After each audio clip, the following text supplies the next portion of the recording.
नमस्कार दोस्तों, आप बीती में आपका स्वागत है, जहां डर और रहस्य की परतें धीरे धीरे खुलती हैं और आपके दिलों की धड़कनें तेज कर देती हैं। आज फिर से खौफनाक एवं दिल दहला देने वाली कहानी लेकर मैं आपके सामने उपस्थित हूं। तो दोस्तों, आज जो कहानी मैं आपको सुनाने वाला हूं, इस कहानी के हर एक मोड़ पर डर और खौफ का एहसास होने वाला है। इसलिए कहानी को शुरू से अंत तक सुनिए। अगर आपका दिल कमजोर है या आपको ज्यादा डर लगता है तो कहानी को बिल्कुल अकेले ना सुने। दोस्तों, आज की यह कहानी एक गरीब रिक्शा चालक की है जिसका नाम राजेश था। इस कहानी को हम राजेश की जुबानी सुनते हैं। यह वह घटना है जो मेरे साथ घटी और जब भी मैं इसे सुनाता हूं मेरी आत्मा कांप उठती है। हमारा गांव छोटा है, पहाड़ों के बीच बसा हुआ। यहां हर घर में एक कहानी छुपी होती है। मेरी कहानी भी कुछ ऐसी ही है। गांव में सब मुझे रिक्शे वाला राजेश कहते हैं। यह रिक्शा मेरी जिंदगी है। इसी पर मैंने अपने माता पिता का लिया हुआ कर्ज चुकाया, उमा को ब्याह कर घर लाया और अपनी बेटी माला को पढ़ाया। उमा मेरी पत्नी है, हंसमुख और मेहनती। माला हमारी इकलौती बेटी है जिसकी आंखों में बड़े सपने हैं। वह अक्सर अपने गांव के बाहर की दुनिया देखने का सपना देखती रहती है। उसका यह सपना पूरा करना मेरा कर्तव्य है। परंतु उस रात के बाद जैसे उसके सारे सपने अधूरे रह गए। वह रात इतनी भयावह थी कि आज भी याद करते ही शरीर में सिहरन दौड़ जाती है। उस रात हवा भी थम सी गई थी और नदी का शोर तक सुनाई नहीं दे रहा था। आमतौर पर रात के 9 बजे के बाद हमारे गांव में सन्नाटा छा जाता था, पर उस रात कुछ अजीब सा महसूस हो रहा था। एक अजीब सी बेचैनी गांव के ऊपर छाई हुई थी। मैं बाजार से वापस लौट रहा था रिक्शा खींचते हुए। थकान थी, पर उमा के लिए दवाइयां लेनी थीं, इसलिए रुकना नहीं चाहता था। अचानक दूर से एक अजीब सी आवाज आई, जैसे कोई जोर जोर से सिसकियां ले रहा हो। गांव के बाहर का रास्ता सुनसान था, जहां सिर्फ बड़े बड़े पेड़ खड़े निहारते रहते हैं। वह आवाज पेड़ों के पीछे से आ रही थी। कुछ देर के लिए मैं रुका। आवाज फिर से आई, इस बार और भी जोर से। मन में एक भय सा समा गया, पर दवाइयां लेना जरूरी था। थोड़ी हिम्मत जुटाकर मैंने रिक्शा आगे बढ़ाया। पेड़ों के करीब पहुंचते ही आवाज स्पष्ट सुनाई देने लगी। एक औरत रो रही थी। ऐसा प्रतीत हो रहा था मानो कोई उसका गला घोंट रहा हो। कुछ पलों के लिए मैं वहीं ठिठक गया। रात का वक्त, सुनसान रास्ता और एक औरत का रोना, ये सब मिलकर एक ऐसा डरावना माहौल बना रहे थे कि मेरे पैर हिलने से इनकार कर रहे थे। पर फिर कुछ सोचकर मैंने रिक्शा रोका और आवाज लगाई, कौन है वहां? आवाज थम गई। सन्नाटा इतना गहरा था कि मेरा दिल तेजी से धड़कने लगा। पेड़ों के पीछे से कोई नहीं निकला। थोड़ी देर इंतजार करने के बाद मैंने सोचा कि शायद कोई मजाक कर रहा होगा, इसलिए मैंने रिक्शा आगे बढ़ा दिया। पर जैसे ही मैं पेड़ों को पार कर आगे बढ़ा, एक और आवाज सुनाई दी। इस बार वह आवाज चीख की तरह थी। मेरा खून जम गया। यह किसी इंसान की चीख नहीं थी, किसी अज्ञात भयानक चीज की चीख थी। घबराकर मैंने पीछे मुड़कर देखा, पर अंधेरे में कुछ भी दिखाई नहीं दिया। अब मेरे पास भागने के सिवाय कोई रास्ता नहीं बचा था। मैंने जोर लगाकर रिक्शा खींचा। मेरी सांसें फूल रही थीं, पर डर इतना था कि रुकने की हिम्मत नहीं हो रही थी। गांव के करीब पहुंचकर मैंने रिक्शा रोका और जोर जोर से आवाजें लगाईं। कुछ ही देर में लोग इकट्ठा हो गए। मैंने उन्हें पूरी बात बताई। वे मेरी बात सुनकर परेशान तो हुए, पर किसी को यकीन नहीं हुआ। कुछ लोग तो यह भी कहने लगे कि शायद अधिक थकान की वजह से मुझे भ्रम हो गया होगा। मैं उन्हें समझाने की कोशिश करता रहा, पर कोई मेरी बात मानने को तैयार नहीं था। अंततः मैं हारकर अपने घर चला गया। उमा ने दवाइयां तो ले लीं, परंतु उस रात मेरी आंखों में नींद नहीं थी। वह औरत की चीख और पेड़ों के पीछे का अंधेरा बार बार मेरे मन में घूम रहे थे। यह तो केवल कहानी का एक हिस्सा था। असल भय तो अब शुरू होना था। अगले दिन सुबह गांव में इस घटना की चर्चा फैल चुकी थी। कुछ लोग मेरी बात पर विश्वास कर रहे थे, परंतु कुछ अब भी मेरा मजाक उड़ा रहे थे। गांव के मुखिया रामेश्वर सिंह मेरे पास आए और बोले, राजेश बेटा, ये रास्ता सालों से ऐसा ही है। कभी किसी औरत के रोने की आवाज नहीं सुनी गई। शायद सचमुच थकान के कारण तुम्हें भ्रम हुआ होगा। मुखिया जी की बात अधूरी ही थी कि उनके पीछे खड़े एक बूढ़े व्यक्ति ने सिर हिलाते हुए कहा, नहीं रामेश्वर सिंह, यह रास्ता ऐसा नहीं है। सालों पहले इसी रास्ते पर एक हादसा हुआ था। एक औरत की गाड़ी पलट गई थी। वह रात भर रोती रही, परंतु कोई उसकी मदद को नहीं आया। सुबह तक वह लापता हो चुकी थी। सिर्फ उसका रुमाल एक पेड़ पर लटकता हुआ मिला था। उस बूढ़े व्यक्ति की बात सुनकर मेरे रोंगटे खड़े हो गए। क्या वह औरत की चीख वही थी? क्या वह वही औरत थी जो अब भी भटक रही थी? रामेश्वर सिंह ने उस बूढ़े की बात को अनदेखा करने की कोशिश की, परंतु गांव में यह कहानी चर्चा का विषय बन गई। लोग अलग अलग बातें करने लगे। कुछ का मानना था कि वह औरत की आत्मा है, तो कुछ सोचते थे कि शायद कोई जंगली जानवर होगा। उस रात के बाद मेरी जिंदगी पूरी तरह बदल गई। हर रात वह चीख मेरे सपनों में आने लगी। मैंने डर के साए में जीना शुरू कर दिया। उमा भी मेरी स्थिति से परेशान रहने लगी। एक सप्ताह बाद फिर वही रात आई, जब दवाइयां खत्म हो चुकी थीं और मुझे मजबूरी में रिक्शा लेकर बाहर निकलना पड़ा। इस बार मैंने किसी को कुछ नहीं बताया। गांव से बाहर निकलते ही फिर से वह बेचैनी मुझ पर हावी हो गई। पेड़ों के पास पहुंचते ही मेरा दिल जोर जोर से धड़कने लगा। अचानक अंधेरे से एक सफेद साया उभरा। वह औरत का सफेद साया था जो मेरी तरफ बढ़ रहा था। चीखने से पहले ही वह साया मेरे सामने आ खड़ा हुआ। उसका चेहरा दिखाई नहीं दे रहा था, सिर्फ सफेद कपड़ों का एक ढेर था। डर के मारे मेरी सांसें थम गईं और मेरे पैर जमीन पर जम गए। वह कुछ फुसफुसा रही थी, मदद करो। कुछ पलों के लिए मैं हिल तक नहीं पाया। मेरा दिमाग काम नहीं कर रहा था। मैं यह भी नहीं समझ पा रहा था कि वह औरत एक भूत है या कुछ और। फिर धीरे धीरे मैंने रिक्शा आगे बढ़ाया। वह साया मेरे पीछे पीछे चलने लगा। गांव के अंदर पहुंचने तक मेरा दिल जोर से धड़क रहा था। घर पहुंचकर मैं सीधा चारपाई पर गिर पड़ा। उमा घबराकर मेरे पास आई। मैंने उसे सारी बात बताई। वह भी डर गई, पर उसने मुझे हिम्मत दिलाई। अगले दिन मैं रामेश्वर सिंह के पास गया और उन्हें पूरी घटना सुनाई। औरत का फुसफुसाना भी बताया। रामेश्वर सिंह ने उस बूढ़े व्यक्ति को बुलाया। बूढ़े ने सिर हिलाते हुए कहा, वह औरत मदद मांग रही है, शायद उसकी आत्मा को शांति चाहिए। उस रात गांव के कुछ बुजुर्गों ने मिलकर पूजा पाठ किया। अगले दिन सभी उस रास्ते पर गए जहां पेड़ पर वह रुमाल अब भी लटक रहा था। पूजा पाठ के बाद रामेश्वर सिंह ने उस रुमाल को जला दिया। कुछ दिनों के बाद वह चीखें बंद हो गईं और मेरे सपनों में वह दृश्य आना भी बंद हो गया। गांव में एक बार फिर से शांति छा गई, पर मैं जानता हूं कि उस औरत की आत्मा शायद अब शांत हो चुकी होगी। पर उसका क्या हुआ, यह रहस्य हमेशा के लिए अनसुलझा ही रह गया। आज भी उस रास्ते के पेड़ों के पास अंधेरे में जैसे कुछ छिपा हुआ सा लगता है। हालात तो कुछ सामान्य हो गए थे, पर उस रात का खौफ अब भी मेरे दिलो दिमाग में बसा हुआ था।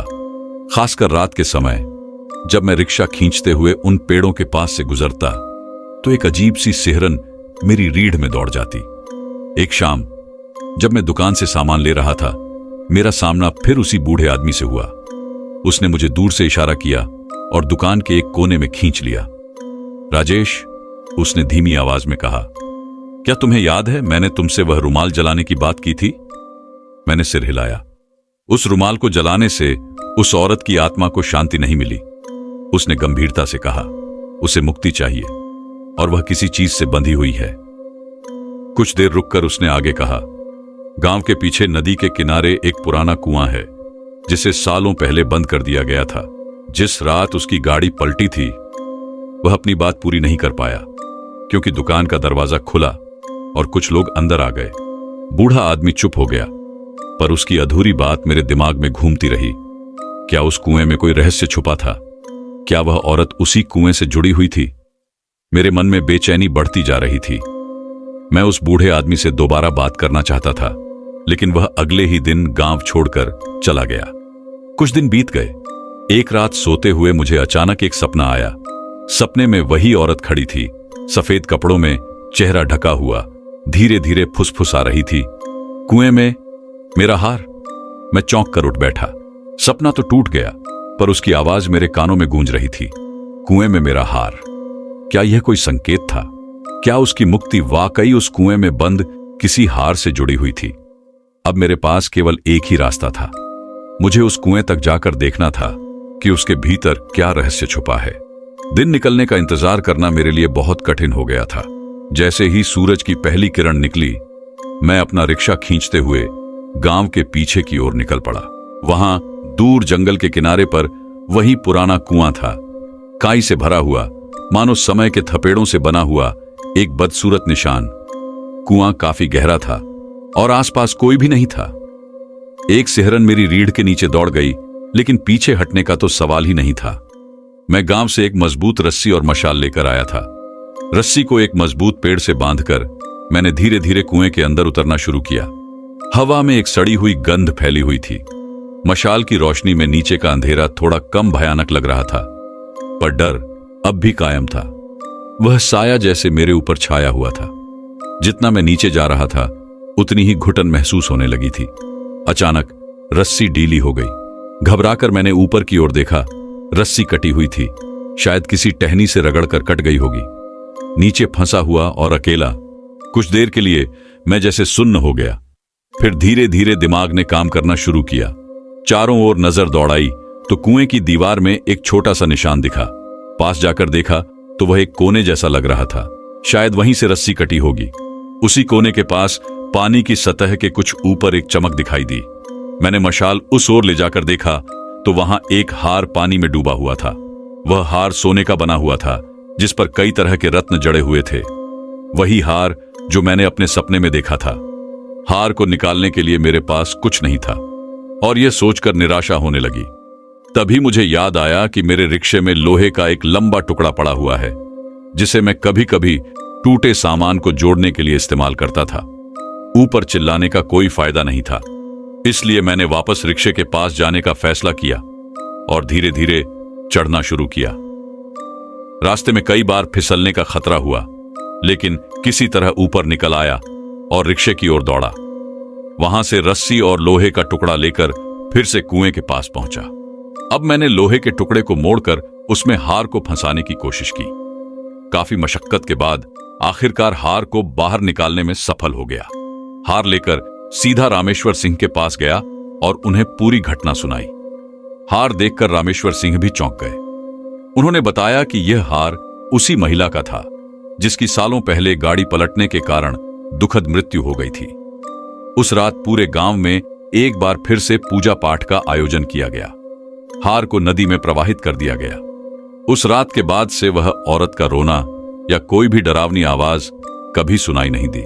बाद में कुएं को भी पत्थरों से भर दिया गया। अब हालात पूरी तरह से सामान्य हो गए थे, लेकिन कभी कभी जब रात के अंधेरे में उस सुनसान कुएं की ओर देखता हूं तो सोचता हूं कि शायद उस औरत को आखिरकार वही चीज मिल गई थी जिसकी उसे तलाश थी। हालात तो सामान्य हो गए थे, परंतु ऐसी घटनाओं के बाद जिंदगी कभी भी पहले जैसी नहीं रह पाती।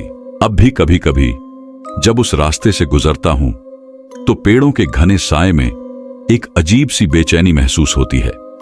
एक शाम मैंने कुछ बच्चों को गांव के पीछे खेलते हुए देखा। वे सभी उसी कुएं के पास थे जिसे पत्थरों से भर दिया गया था। वे बच्चे कुएं के पास हंस रहे थे। उनमें से एक बच्चा किसी चीज को खींच रहा था। दूर से देखने पर वह चीज रस्सी जैसी लग रही थी। अचानक मेरे मन में एक अनहोनी का आभास हुआ। मैंने बच्चों को आवाज देकर अपने पास बुलाया और पूछा कि वे क्या खींच रहे हैं। सबसे छोटा बच्चा हंसते हुए बोला, चाचा, यह लोहे का टुकड़ा कुएं से निकला है, हम इसे खींच रहे हैं, शायद कोई डिब्बा निकले। मेरे पैरों तले जमीन खिसक गई। वह लोहे का टुकड़ा वही था जो मैंने हार निकालने के लिए इस्तेमाल किया था। किसी तरह वह कुएं में रह गया होगा। बच्चों को समझाकर वह लोहे का टुकड़ा ले लिया और रात में अकेले अपने कमरे में जाकर गौर से देखा। उस लोहे के टुकड़े के सिरे पर कुछ कपड़ा फंसा हुआ था। धीरे से कपड़े को खोला तो वह सफेद कपड़े का एक टुकड़ा निकला। वही सफेद कपड़ा जिसका साया मैंने उस रात देखा था। इस बार तो रोंगटे सच में खड़े हो गए। क्या वह औरत सचमुच मुक्त हो चुकी थी या फिर यह किसी नई कहानी की शुरुआत थी? यह सवाल आज भी मेरे मन के किसी कोने में छिपा हुआ है और शायद हमेशा बना रहेगा। उस सफेद कपड़े के टुकड़े को देखने के बाद रात भर मेरी आंखों में नींद नहीं आई। मन में सवालों का तूफान मचा हुआ था। क्या वाकई वह औरत मुक्त नहीं हुई थी? क्या यह सफेद कपड़े का टुकड़ा कोई चेतावनी थी? सुबह होते ही मैंने सीधे रामेश्वर सिंह के पास जाने का निर्णय किया। उन्हें सब कुछ बताया और वह लोहे के टुकड़े से मिला हुआ सफेद कपड़े का टुकड़ा भी दिखाया। रामेश्वर ने गंभीरता से उसे देखा और फिर बूढ़े आदमी को बुलाने के लिए किसी को भेजा। थोड़ी देर में बूढ़ा आदमी आया। उसने कपड़े का टुकड़ा हाथ में लिया और गौर से देखने के बाद धीमी आवाज में बोला, यह औरत की साड़ी का टुकड़ा लग रहा है। शायद वह यह बताना चाहती है कि उसका कुछ और भी अधूरा काम है। उसकी बात सुनकर मेरी रीढ़ में सिहरन दौड़ गई। बूढ़े ने आगे कहा, सालों पहले उस औरत के साथ एक छोटी बच्ची भी थी। तभी गांव के बाहर से चीखने की आवाज आई, एक भयानक चीख जो मेरी आत्मा को कंपा देने के लिए काफी थी। हम सब सहम गए। कुछ देर बाद रामेश्वर सिंह ने कहा, चलो देखते हैं क्या हुआ।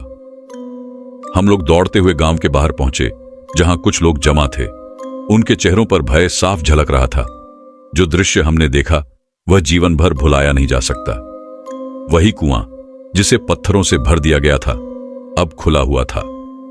पत्थर इधर उधर बिखरे पड़े थे, मानो किसी ताकतवर शक्ति ने उन्हें दूर फेंक दिया हो। कुएं के पास वह औरत खड़ी थी, सफेद कपड़ों में, लेकिन इस बार उसके हाथों में एक छोटी बच्ची भी थी। और फिर उस औरत ने बोला, एक ऐसी आवाज में जो मानो सीधे नर्क से आई हो, मेरी हार तो मुझे वापस मिल गई, पर मेरी बेटी कहां है? मेरी चीख निकलने से पहले ही रामेश्वर सिंह ने मुझे आगे बढ़ा दिया।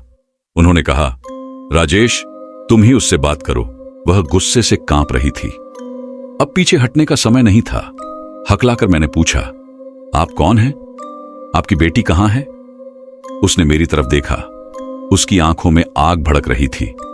मैं लीला हूं, उसने कठोर स्वर में कहा, और मेरी बेटी रिया, वह इसी कुएं में कहीं खोई हुई है। दुर्घटना के बाद उसे किसी ने नहीं ढूंढा, सिर्फ मेरी हार को बाहर निकाला, मेरी चीख को अनसुना कर दिया। मैं कुछ बोल नहीं पा रहा था। गांव वालों के सिर शर्म से झुके हुए थे। रामेश्वर सिंह ने आगे बढ़कर कहा, लीला, हमें माफ कर दो, हमें नहीं पता था। लेकिन लीला ने उन्हें बीच में ही रोक दिया। माफी से मेरी बेटी वापस नहीं आएगी।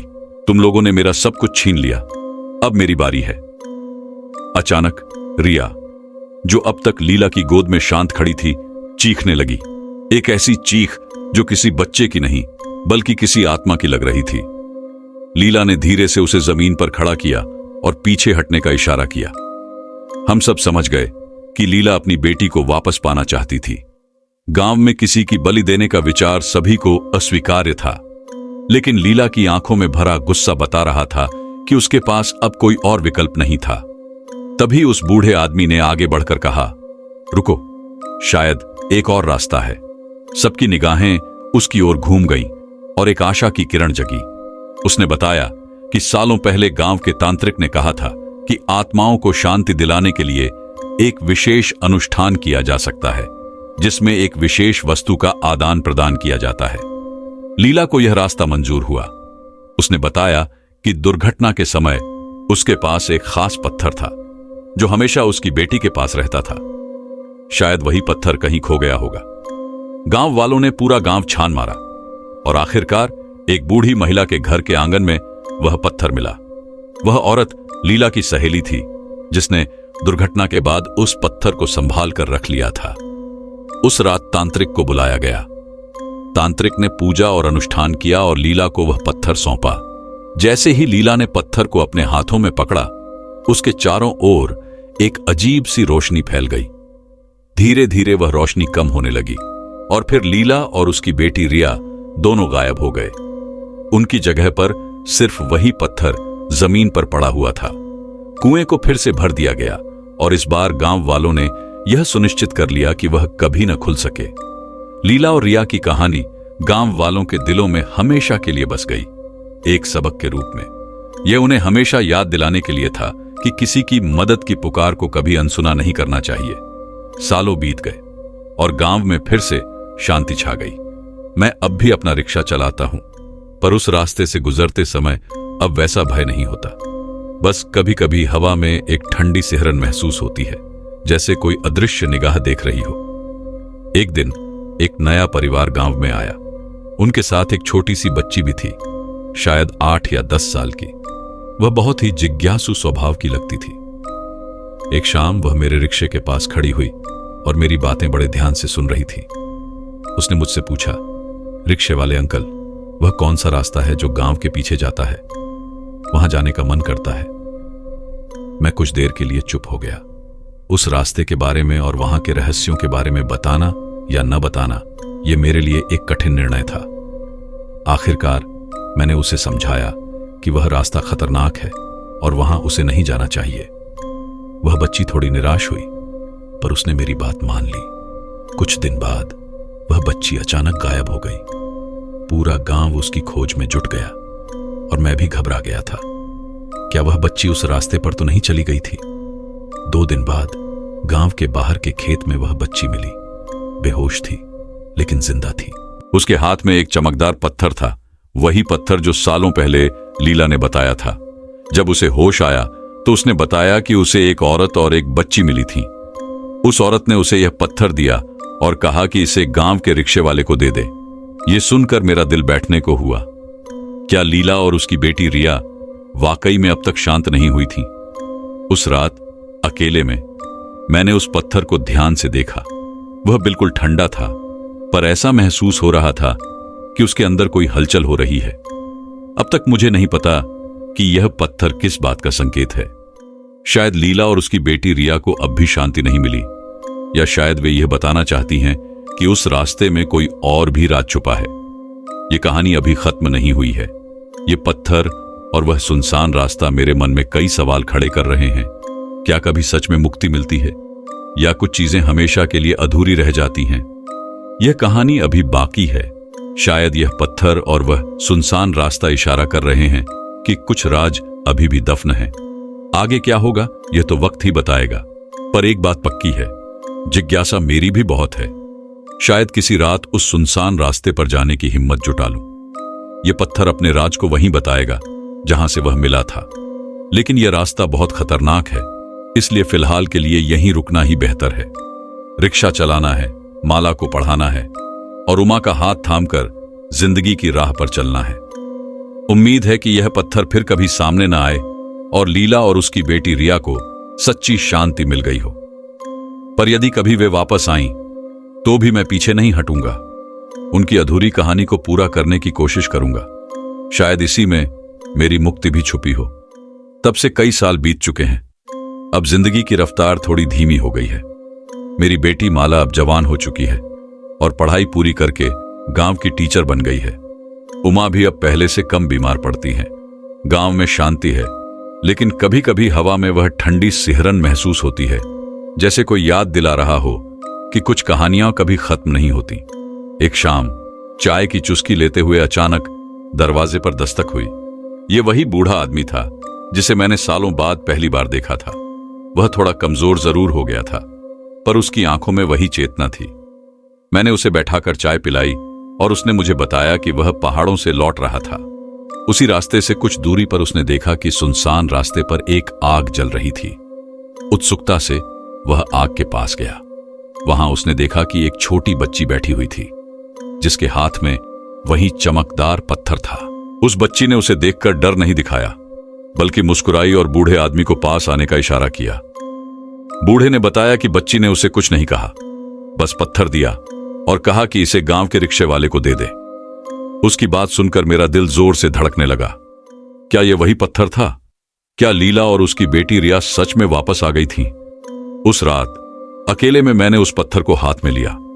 इस बार पत्थर बिल्कुल ठंडा नहीं था, बल्कि हल्का गर्म था, मानो कोई संदेश देने के लिए बेचैन हो।